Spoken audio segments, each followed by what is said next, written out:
기다려. 내일 빨리 가야 돼. 어? 그래? 내일 빨리 가야 된대요. 자, 오늘은 마태복음 3장 두 번째 자료의 8페이지 중반부 이사야 40장 3절 인용구 광야에 외치는 자의 소리가 있어 거기서 나갑니다.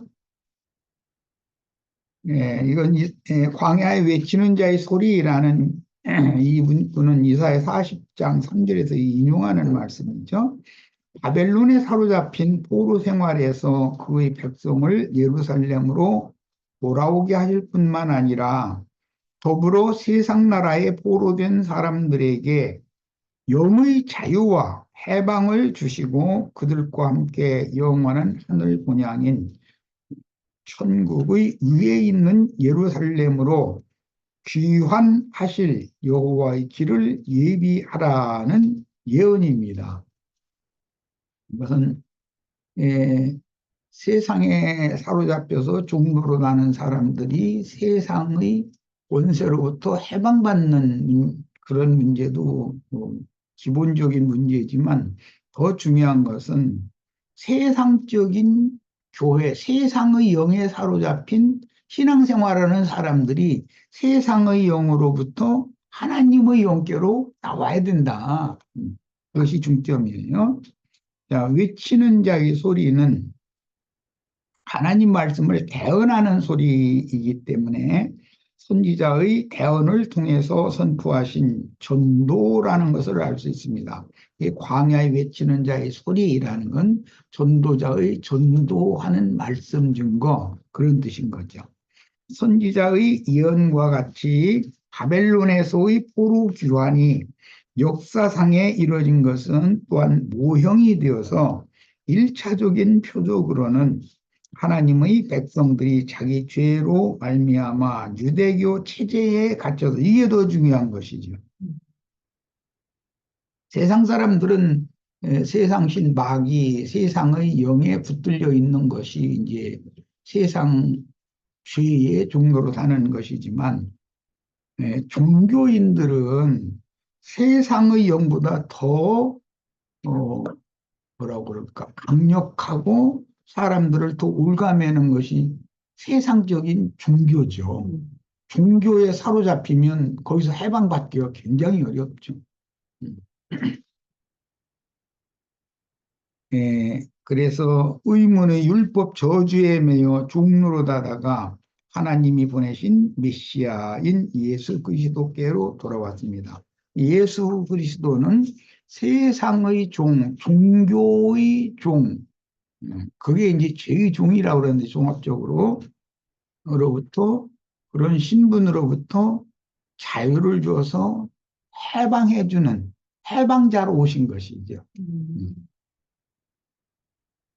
회개하고 복음을 믿음으로 주 안에 돌아온 성도는 세상 신에게 종로로다는 신분으로 세상의 각색 정욕들로 인한 죄악의 사슬에 매인 상태에서 해방을 받고 구원을 얻음으로 영적 바벨론 포로에서 귀환한다는 건 하나님의 임재 앞으로 역사상으로는 바벨론이라는 큰 제국에서 해방을 받아서 예루살렘과 하나님의 백성들에게 주신 약속의 땅으로 돌아오는 것이 그건 표상이죠.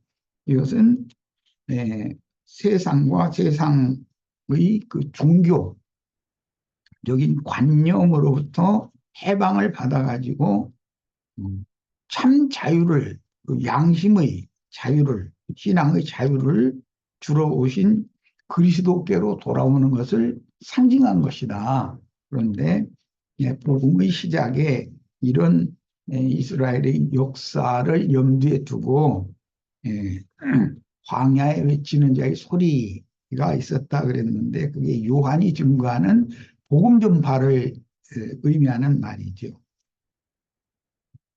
1차적인 표적은 훗날 주님이 세운 교회마저 타락하여 세속화된 큰 음료 교계인 큰 성 바벨론이 되어 신자들이 자칭 유대인의 회당인 세상교계에서, 여기 회당이라는 것은 건물 회당을 말하는 것이 아니라 그런 무리라는 말이에요.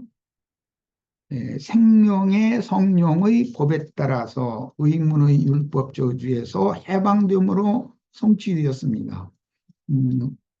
구약 성경에 보면 하갈은 종의 어머니이고 사라는 자유자의 어머니이죠. 그럼 자유자라는 게 뭔 뜻인가? 죄에서, 세상에서, 율법의 저주에서 해방받은 사람을 의미한다 그런 말이에요. 이것이 이스라엘의 역사에서는 아시리아나 바벨론에 사로잡혀간 하나님의 백성들이 때가 찼을 때 해방받아서 예루살렘과 본토로 돌아오는 것으로 상징이 되었는데, 이것은 하나의 역사적인 표적이고 실제로는 우리의 신앙 양심과 마음의 그 정신세계가 세상과 모든 율법의 저주와 죄의 권세에서부터 해방받아서 해방시켜 주신 그분 예수 그리스도 안으로 돌아오는 것을 상징한다. 예, 예수 그리스도 안으로 돌아온 사람들이 구원받은 사람들이죠. 전도의 말씀을 청결함을 받은 영으로 듣고 마음의 믿어짐으로 신앙 양심이 참 자유를 얻고, 여기 참 자유라는 건 세상에서도 무슨 그 집회 결사의 자유가 헌법에 이제 그런 게 보장이 되죠. 무슨 뭐냐, 양심의 자유를 누릴 수 있는 것이 세상 나라에서도 법적으로 그걸 보장을 해주잖아요. 그리고 자기가 어떤 조직이나 단체에 의해서 강요에 의하여 거짓된 신앙생활을 하다가 흔히 이제 양심 고백한다 이제 이러는데, 자기가 속해 있던 그 무리나 단체의 비리나 부정, 자기 이제 그 직장에서 목 잘릴 걸 각오하고 이런 걸 발표를 하도록 법으로 이걸 정해져 있죠. 이것은 양심의 자유보다 더 중요한 건 없는 것이다라고 세상 사람들도 다 인식하고 있다는 거예요. 양심이 허락하지 않는 걸 강요에 의해서 억지로 하게 하는 건, 그죠. 김정은이 나라는 다 그런 식이잖아요, 지금. 양심에서는 이건 아니다 해가면서도 아니라고 말할 수도 없고 발표도 할 수 없고, 이런 것이 이제 독재 정치라고 그렇게 말하는데, 지금 우리나라도 뭐 이렇게 양심의 자유가 완전하게 보장된 상태는 아니라고 볼 수가 있죠. 언론 탄압이나 뭐 여러 가지의 이런 압제와 탄압이 지금 굉장히 심하죠. 자, 너희는 주의 길을 준비하라. 그가 오실 길을 곧게 하라 하였느니라. 본문에서 주라고 번역된 헬라어의 퀴리오스는 창조하신 만물의 주인이신 하나님에 대한 신적 칭호로서 히브리어로 주인이라는 뜻은 아도나이라고 그러는데, 주 예수여, 주여라고 할 때 그 주는 히브리어로는 아도나이라는 말이고 헬라어로는 퀴리오스라는 말이기 때문에, 지금 앞에 설명한 것처럼 내 양심의 주인은 하나님이죠. 나를 몸뚱아리만 지어놓은 것이 아니라 마음이라고 한 정신세계를 지어놓고 그것을 나 자신의 정신세계를 조율, 판단, 확정해 주는 것은 양심인 것이죠. 양심이 불편하면 그 마음이 육신의 생각에 의해서 그쪽으로 치우쳐도 양심은 그건 아니야 하고 얼마든지 이걸 스탠바이, 죄송합니다, 이렇게 막아설 수가 있는 거죠. 이 육신의 생각을 따라서 네 원하는 대로 어떤 것을 결정하고 그렇게 행하면 또 그걸 하고 싶어서 네가 한 거니까 결과에 대해서는 네가 책임져라라고 하나님은 얼마든지 재판할 수 있다는 것이죠. 왜? 양심을 통해서 신의 음성을 들려주셨으니까 이미. 그런데 이제 복음에 들어오면은 양심이라는 것도 천연적인 세상 사람들의 양심과 거듭난 사람의 신앙 양심이 전혀 다른 것이죠. 그 뭐 어떤 소수 민족인 어떤 데 가면은 손님 대접한다고 자기 부인과 이렇게 그 손님이 오면 자고가게 하고 이제 이렇게 한다는 건데, 그것은 문명 세계 사람들의 양심으로 봐서는 그것은 범죄 행위를 하는 것이거든. 그런데 그들의 세계에서는 그게 양심껏 하는 것이기 때문에, 천연적인 인간의 양심이라는 것은 예수님의 절대법, 우주를 다스리는 절대 법칙이 예수님의 양심에서 나오는 거기 때문에, 그 하나님의 영, 하나님의 양심과는 새 인간들의 양심은 다를 수가 있다는 것이죠. 그다음에 준비하라, 이게 이런 뜻은 주님이 자기 땅, 자기 백성에게 천국 복음을 증거하실 수 있도록 영혼들을 예비하라는 의미인데, 침례자 요한은 모든 불법과 불의를 바로잡아 매사를 곧게 하며 공평과 평등을 사악한 짐승들의 세상 나라에 실현하러 어둠과 죽음의 땅에 오실 예수님의 길잡이 역할로 보내심을 받아 회개의 물침례 사역을 수행하였습니다. 메시아의 왕국인 천국 복음을 전파하여 하나님의 의를 실현하는 공평과 평등으로 신이 통치하실 천국으로 불러내는 예수님의 사역에, 천국으로 불러낸다라는 것은 세상에서 예수님 자신의 양심과 정신세계 안으로 불러들인다, 그 말인 거예요. 그래야 참 자유를 얻는 거다라는 거예요. 모든 사람은 그 예수님의 사역에 아무런 걸림과 불편한 요소들이 없도록 주님께서 오시는 고든 길을 닦아서 그러려면, 세상적인 천연적인 사람의 그 옳다한 선하다한 하는 이것은 그들의 양심이 바른 것 같지만, 사실은 하나님의 절대 법칙인 예수님의 양심과 같이 옳고지 못하다라는 걸 깨닫고 돌이키라는 것이죠. 이제 히브리서는 이걸 양심상 죽은 자들이다. 그게, 선악을 알게 하는 나무 실과를 먹으면 정령 죽으리라 했던 그 죽음이라는 게 그런 영적인 죽음을 말한다라는 것이죠. 그래서 주님은 모든 죽은 자들에게 전도를 하러 오셨던 것이에요. 천연적인 사람은, 자기 양심이 바르다고 생각하고 자기 기준이 절대적이라고 생각하는 사람은, 하나님을 의식하지 않는 사람이고, 절대자인 하나님에 대해서 무시하는 사람이고, 이런 사람들이 이제 유명한 히틀러 있죠. 자기 양심은 이 온 세계를 다스릴 만한 절대 그 기준이 되는 것처럼 그걸 굉장히 강조했다는 거거든요. 그런데 독재자는 항상 자기의 그 견해, 자기의 주장은 절대적인 것이라고 이렇게 착각을 하는 것이거든요. 다른 사람이 말은 안 듣죠, 이제 그런 사람들. 예, 평탄한, 평지의 마음이 되도록, 평탄한 마음이 되도록, 준비하는 선구자로, 침례자 요한이, 예, 우주의 절대 기준이 되는 절대 법으로 다스리실 그리스도가 오시는 길을 준비하는 역할을, 요한이 했다. 이것이 회개하라 천국이 가까이 왔느니라 라는 외침이다라는 거예요. 그러니 세상 나라의 모든 굽은 것들인 불의, 불법들을 은밀하게 행하여 자기들이 배만 채우는 기득권자들인 짐승들과, 왜 짐승들이라고 그러는가?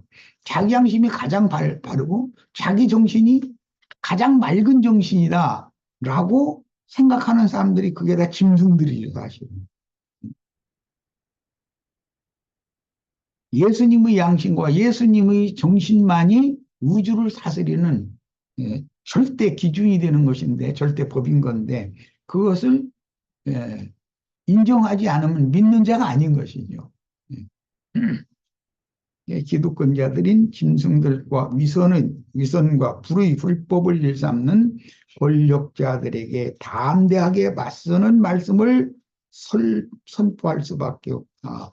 하나님의 영의 감동을 받고 하나님의 보내심을 받은 증인, 광야에 외치는 자의 소리로 보냄을 받은 요한은 당연히 그 육신적으로 보면 그도 사가랴의 아들이니까 혈통적으로는 율법 제사장 직분을 이어받아야 되는 사람이잖아요. 그런데 그 율법 제사장 제도나 그들의 언행, 생각, 말 모든 것들이 하나님의 옳음과는 너무 맞지 않다라는 것을 깨달았기 때문에 광야로 나와서 세상의 모든 기득권을 다 놔버리고 내려놔버리고 광야로 나와서 이렇게 외쳤던 것이죠. 이런 사람을 하나님이 보낸 사자다 이렇게 말하죠. 반면에 당세에 낮고 비천한 자들에게는 회개하고 복음을 믿어 주님의 메시아 왕국인 천국에 침노하도록 길을 닦는 사역을 수행하다가 사악한 땅의 짐승, 땅에서 올라온 짐승, 그때 당시에는 헤롯이었죠. 에 의해서 목배임을 당하여 불말들이 이끄는 불수레를 타고 회오리 바람에 의해서 하나님의 영광 앞으로 그 영혼은 요한의 영과 예수 요한의 정신은 육신은 죽임을 당했지만 하나님의 세계로 데려감을 받았다. 이것은 엘리야가 죽음을 보지 않고 승천하는 것을 실현한 것이죠. 성취한 것이죠. 자, 말라기 4장 5절로 6절 봅니다. 보라, 여호와의 크고 두려운 날이 이르기 전에 내가 선지자 엘리야를 너희에게 보내리니 그가 아버지의 마음을 자녀에게로 돌이키게 하고 자녀들의 마음을 그들의 아버지에게로 돌이키게 하리라. 돌이키지 아니하면 두렵건대 내가 와서 저주로 그 땅을 칠까 하노라 하시니라. 제사장의 직무라는 것은 타락한 죄인들을 회개시켜서 하나님께로 돌이키게 하고 죄인들을 버리고 떠나셨던 하나님을 또 그 죄인들에게로 와서 용서해 주시고 그 회개를 받아주시도록 하는 중재 역할을 하는 사람이 제사장이죠. 여호와께서는 침례자 요한의 사역을 통해서 자기 땅의 자기 백성들에게 오실 때 하늘 아버지 말씀과 함께 오셨으며 엘리야의 영과 능력을 받은 사가랴의 아들이 광야에서 외치는 자의 소리로 주에 오시는 길을 준비하게 하셨습니다. 이것은 고대사의 그 황제 또는 그 왕의 시대에는 왕이 어디를 이렇게 가려면 앞에 전배라는 걸 둬서 길을 닦는 역할을 하죠. 다 이게 길 양쪽에서 일반 백성은 엎드려서 왕이 지나가는 왕의 얼굴 함부로 쳐다보지 못하도록 이렇게 하고 그렇게 하죠. 이제 그 전배의 역할을 하는 사람들이 오늘날은 대통령 경호실이라고 그러죠. 그 경호실 직원들은 대통령이 어디 갈 때 앞서 가면서 지금은 그렇게는 않더만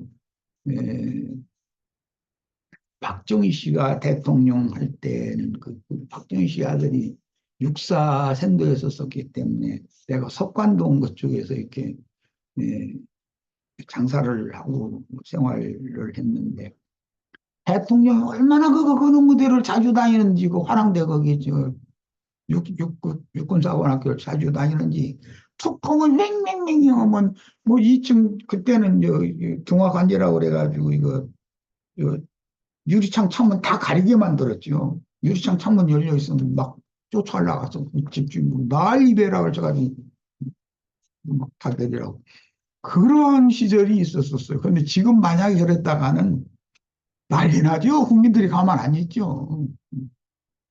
그런데 이제 그거는 유리창 열어놓고 있다가 차 지나갈 때 이제 무슨 총을 쏜다든지 어떻게 해서 위해를 가할 수 있기 때문에 이제 그렇게 그런데 경호를 좀 무리하게 했었죠, 그 시대에는. 그런데 또 다 야늘 소리까지 나오는데 그 시대에는 또 그렇게 하는 것을 모든 국민들이 너무 당연한 걸로 그냥 수용하고 받아들였죠. 지금은 만약에 지금 그렇게 하면 어림도 없죠. 야, 그게 이제 그가 오실 길을 곧게 하라, 평탄케 한다, 뭐 이런 조응이 그 왕이 임하시는 길을 닦는 이런 것은 고대로부터 왕이나 황제가 어디 출타해서 어디를 이동할 때 꼭 있었던 일인데 그런 것을 그 인간 문화를 염두에 두고 이런 말씀이 나온 거예요. 에, 본문에서 곧게 한 오실 길, 이건 히브리어 메실라라고 하는 이 말은 곧게 뻗은 평탄한 대로라는 말에서 오늘날에는 고속도로라고 그러죠. 고속도로. 그냥 꽉 뻗어 있는 우리나라 뭐 경부고속도로도 한동안에 이제 곧장 뚫려 있는 길이 있지만 굽은 길도 많이 있죠. 라는 거죠. 미국에서 보니까 길이 끝이 안 보여. 그만큼 땅도 넓지만 꽉장 이렇게 길을 내 가지고 이렇게 해놨던 건. 그런 것이 그게 예, 인용된 오늘 말씀인데 주님이 오실 때는 그런 굴곡진 길이나 후미진 길이나 이런 데로 오시지 않고 고든 길로 오신다. 그러니까 이 말은 주님은 공의롭고 공평한 분이다. 만인에게 조금도 굽거나 감추거나 멀게 숨기거나 이런 것이 없는 분이다라는 그런 뜻인 것이죠. 이제 우리 뭐 특히 이제 여기는 이제 공무원들이 있는데 공무원들은 뭐 당연히 고든 길로 바른 길로 인생 경영을 해야죠. 그건 뭐 일반 국민들보다도 더 곧고 올곧고 바른 그런 신앙 양심과 중심을 지켜야만 되는 거죠. 일반 백성들이 본이 되는 사람들이 공무원이니까.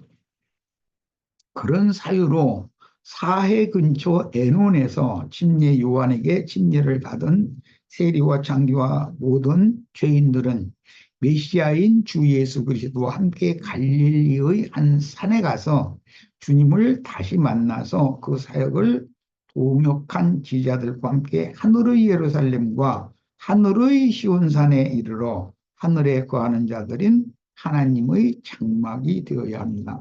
이 말씀에 대해서는 이해가 필요해서 신명기 4장 48절을 좀 다 찾아서 다시 한번 읽어보고 말씀을 또 상고하도록 하겠습니다. 신명기 4장 48절 땅의 예루살렘이 시온산 위에 세워졌죠. 또 이제 일곱 봉우리로 되어 있는 시온산 위에 땅의 예루살렘이 세워져 있는데 성경에는 시온산이 두 군데가 있어요.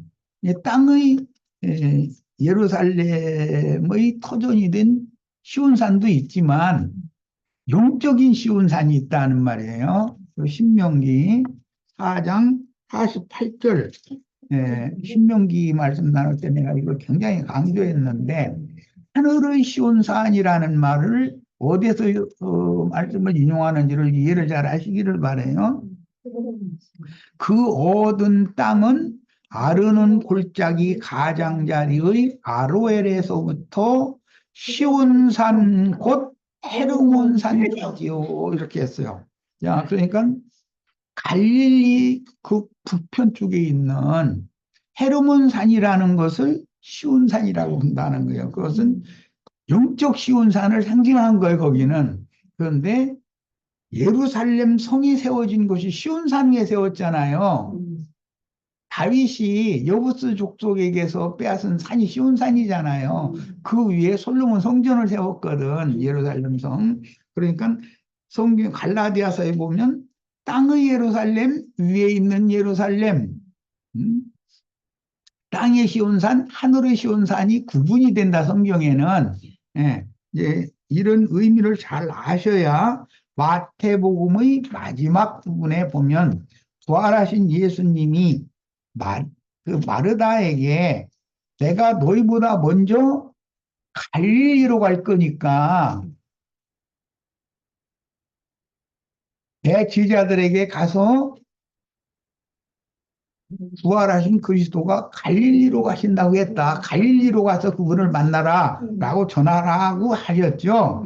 그런데 그 28장 말미에 보면 갈릴리의 한 산에 이르러서 죽음을 거기서 봤다. 이렇게 돼 있어요. 그러면 갈릴리의라는 것은 마태복음 5, 6, 7장 그게 높고 큰 산에 올라가서 예수님이 제자들을 앞에 놓고도 천국 헌법이라고 하는 마태복음 5, 6, 7, 5, 6, 7장이지 그것을 선포를 하셨죠. 그 산이 하늘의 시온 산을 상징하는 헐문산이다 이거예요. 헐문산.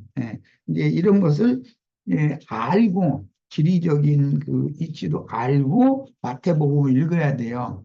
마태복음 28장 마지막에 보면 부활하신 예수님은 제자들을 갈릴리의 한 산으로 모아가지고 거기에서 영의 말씀을 이제 성령이 되신 주님이니까 다시 선포를 해가지고 제자들을 땅끝까지 파송을 하셨잖아요. 그러니까 그 하늘의 시온산에 대해서 잘 이해를 하시기를 바라요. 자, 시편 84편 5절 주께 힘을 얻고 그 마음에 시온의 대로가 있는 자는 복이 있나이다. 여기 시온의 대로 이렇게 할 때 마음에 시온의 대로가 있다고 그랬으니까 땅의 예루살렘이 세워진 시온으로 올라가는 대로를 말하는 것이 아니죠. 이제 시편에 보면 성전에 올라가는 노래, 시온에 올라가는 노래라는 그런 제목들이 많이 나오는데 이것은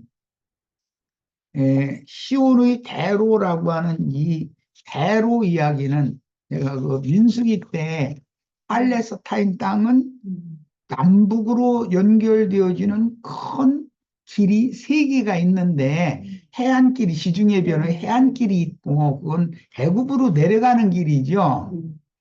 그다음에 팔레스타인의 중심에 지금 하늘의 시온산이라고 하는 헐몬산에서부터 갈릴리 바다를 거쳐서 요단강으로 쭉 흘러내려서 사해 바다라고 하는 데서 마무리가 되는 그 물이 흘러내리는 강이 있는데 그 강 좌우에 길이 있다 이거예요.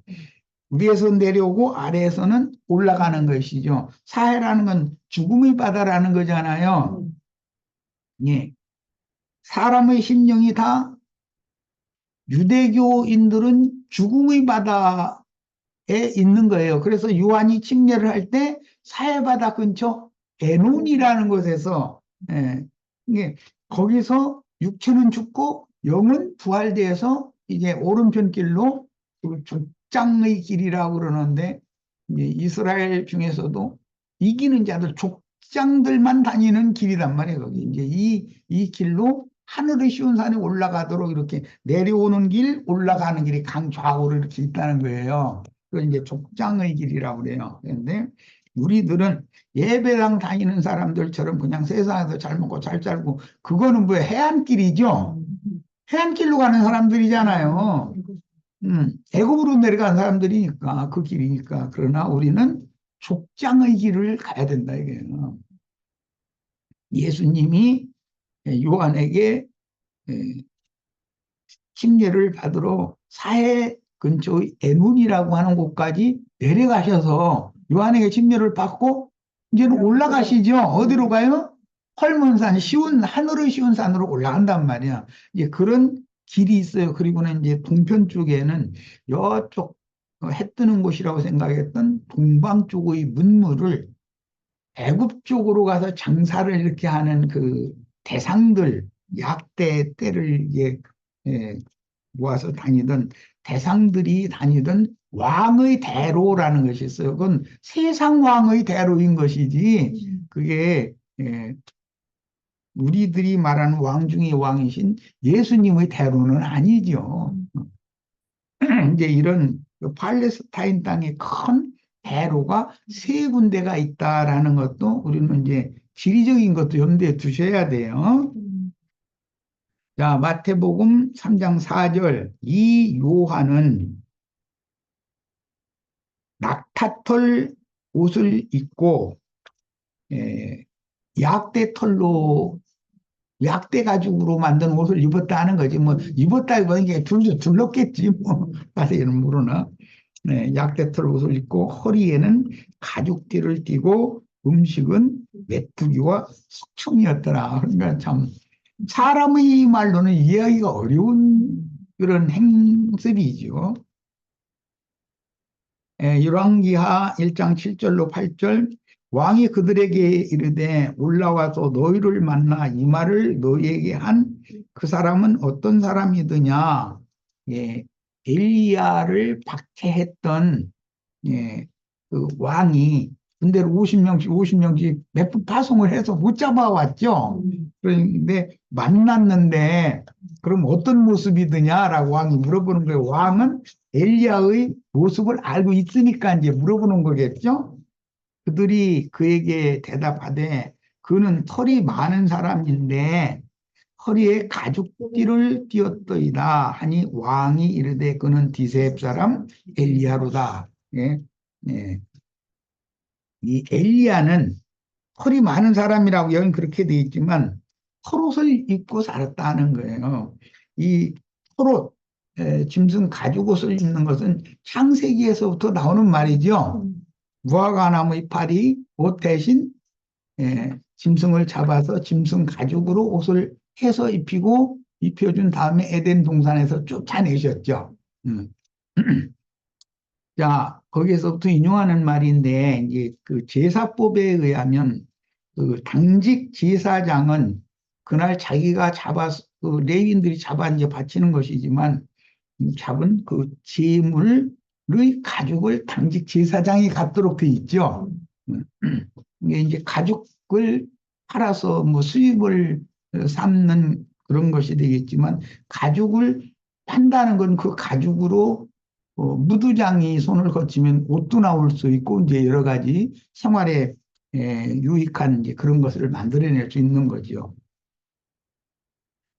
왕이 이르되 그는 디셉 사람 엘리야로다. 스가랴서 13장 4절도 봅니다. 그날의 선지자들이 예언할 때에 그 환상을 부끄러워할 것이며 여기 나오는 선지자는 거짓 선지자들이에요. 자기가 예언을 할 때 악이 만연할 때는 자기가 증거하는 그 거짓 교리들이 아주 자기가 증거하는 말이 진짜인 것처럼 그렇게 자신 있게 말하지만 주 영이 임하여 모든 사람들이 영을 분별할 수 있는 능력이 부여된 그때가 되면 이게 이제 그날인데 이제 주님이 임하신 날이잖아요. 실제는 그날에는 그런 거짓 선지자들이 예언할 때 자기가 본 환상을 부끄러워할까 자기가 내가 잘못 봤구나 라고 할 거라는 것이고 사람을 속이려고 서럽도 잊지 아니할 것이며 그런 걸 보니까 거짓 선지자들이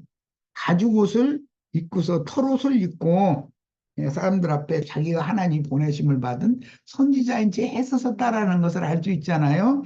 그러니까 이 털옷을 입는 것은 하나님이 보낸 선지자다라는 것을 일반 백성들에게 예, 뭐라 그럴까 피력한다, 자랑한다 그런 용도로 오남용을 했다는 것을 알 수가 있는 것이죠. 털옷을 입는 것을. 그런데 엘리야도 털옷을 입었어요. 엘리야는 참 선지자였었어요. 그랬는데 나머지 많은 사람들도 이와 같이 털옷을 입었다는 거잖아요. 그러니까 이것은 선지자라고 흉내를 냈다 그런 말이죠. 예. 시간이 됐네. 자, 그러면 잠시 쉬었다가 이어가도록 하겠습니다. 이거 너무